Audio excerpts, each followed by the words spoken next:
ამერიკულ ტექნოლოგიურ გიგანტ კომპანიას Oracle-ს გადაეცემა TikTok-ის ალგორითმის ასლი, რათა შემდგომ ჩინური წარმოშობის ვიდეო პლატფორმამ შეძლოს გააგრძელოს მუშაობა ამერიკის შეერთებულ შტატებში.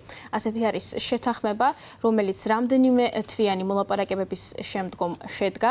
ინფორმაციას ამის შესახებ მედია ავრცელებს, დასავლური მედია და მათი ცნობით თეთრი სახლის წარმომადგენელმა დონალდ ტრამპის ადმინისტრაციის წარმომადგენელმა მიაწოდა მათ ეს ინფორმაცია.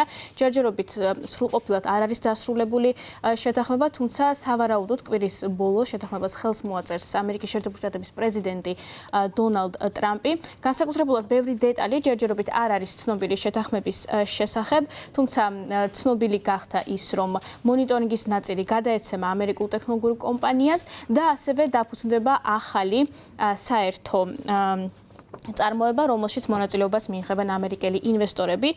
Associated Press-ის ცნობით, საუბარი არის სავარაუდოდ საინვესტიციო კომპანია Silver Lakes Partners-ზე და ასევე 2 მილიარდერზე, მედია მაგნატ რუპერტ მერდოკზე და პერსონალური კომპიუტერების სისტემების ერთ-ერთ წამყვან კომპანია Dell-ის დამფუძნებელზე, მაიკლ დელიზე, რომელიც მიიღებს მონაწილეობას ამ ახალი წარმოების დაფუძნებაში. თეთრი სახლის ცნობით, მათ წილი არ ექნებათ ამ ახალ წარმოებაში, ისევე როგორც არ ეყოლებათ დირექტორთა საბჭოში თავიანთი წარმომადგენლობა. ეს არის წინასწარ ინფორმაცია, რომელიც ვრცელდება შეთანხმებასთან დაკავშირებით. ჯერჯერობით ჩინურ მხარეს მოლაპარაკებებთან დაკავშირებით კომენტარი არ გაუკეთებიათ. ცნობილი არის ის, რომ დონალდ ტრამპსა და სი ძინპინს შორის მოლაპარაკებების დროს ერთ-ერთი მთავარი პრიორიტეტი სწორედაც რომ TikTok-ის მომავალი იყო, TikTok-ის საკითხი იყო ამერიკის შეერთებულ შტატებში. მე შეგახსენებთ, რომ მიმდინარე წლის დასაწყისში აღსრულებაში შევიდა კანონი, რომელიც გასულ წელს მიიღო კონგრესმა ონლაინ მაღაზიებს App Store-სა და ასევე Google-ს აეგრძალა TikTok-ის არსებობა თავიანთ ონლაინ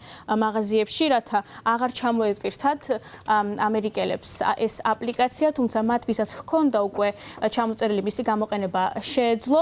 მიუხედავად ამისა, ექსპერტები აცხადებდნენ, რომ თუ არ გაგრძელდებოდა განახლება TikTok-ის, უბრალოდ შეუძლებელი გახდებოდა ამერიკის შეერთებულ შტატებში TikTok-ის გამოყენება. ერთი დღის განმავლობაში ამერიკის შეერთებულ შტატებში დაბლოკილი იყო კიდევაც TikTok-ი, თუმცა მაშინ როდესაც დონალდ ტრამპი გახდა პრეზიდენტი ოფიციალურად უკვე მეორედ მან რამდენიმეჯერ გადადო ამ კანონის აღსრულება და მიმდინარეობდა ამ საკითხთან დაკავშირებით მოლაპარაკებები, თუ როგორ უნდა გაგრძელდეს ჩინური წარმოშობის ვიდეო პლატფორმის მუშაობა ამერიკის შეერთებულ შტატებში.